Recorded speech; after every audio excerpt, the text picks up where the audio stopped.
2022 నుంచి 2023 వరకు మొత్తం 9 ప్రెడిక్షన్స్ అనేవి ప్రూవన్ అయ్యాయి.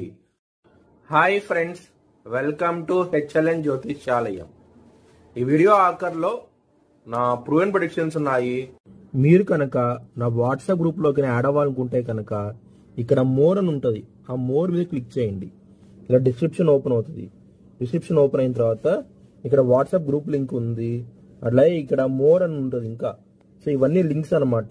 ఈ లింక్స్ అన్ని కరెక్టే. పలానా టైంలో ప్రూవన్ అయింది అనుకుంటేనే నా ఛానల్ సబ్స్క్రైబ్ చేసుకోండి. ఇలా నా వాట్సాప్ గ్రూప్ లింక్ ఉంటుంది, జాయిన్ గ్రూప్ అని ఉంటుంది. ధనస్సు రాశికి అధిపతి గురువు. ధనస్సు రాశిలో పూర్వాషాఢ 4 పాదాలు, మూలా 4 పాదాలు, ఉత్తరాషాఢ 1వ పాదం ఉంటది.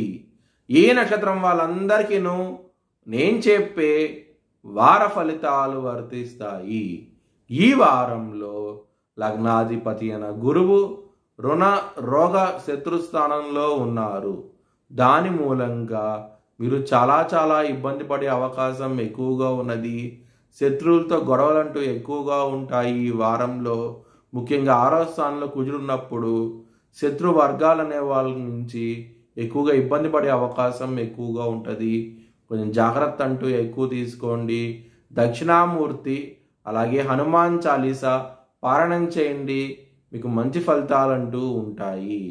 ఎవరికైనా విదేశాలు వెళ్ళాలనుకున్న వారికి ఈ వారం అనేది అంత అనుకూలంగా లేదు, మీకు ఇబ్బంది పడే అవకాశం ఎక్కువగా ఉన్నది. కుటుంబ పరంగా మాత్రం గొడవలంటూ ఎక్కువగా ఉంటాయి, కొంచెం జాగ్రత్తగా ఉండండి, కొంచెం మౌనం పాటించండి. ఈ వారం అనేది మీకు మంచి ఫలితాలంటూ ఉంటాయి. బిజినెస్ పరంగా మాత్రం ఈ వారం అనేది 19వ తారీఖు తర్వాత నుంచి మంచి డెవలప్మెంట్స్ అంటూ ఉంటాయి. కర్కాటక రాశిలో బుధుడు కొంచెం బలం తక్కువగా ఉంటుంది. ఎప్పుడైతే 19వ తారీఖు నుంచి సింహరాశికి వెళ్తారో బుధుడి బలం అనేది పెరుగుతుంది. కాబట్టి బిజినెస్ పరంగా పెట్టుబడి అనేది ఎక్కువ పెట్టండి, మంచి ఫలితాలంటూ ఉంటాయి. ఒకవేళ మీ జన్మ జాతకంలో కనుక దశలు అంతర్దశలు యోగించకుండా ఉంటే కనుక ఇది వర్తించదు.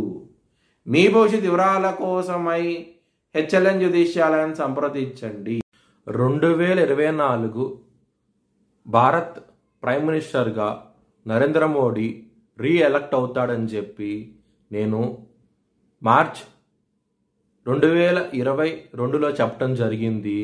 అది ఈ నెల ప్రూవ్ అయ్యింది. Thanks for watching video. Please like, share and subscribe my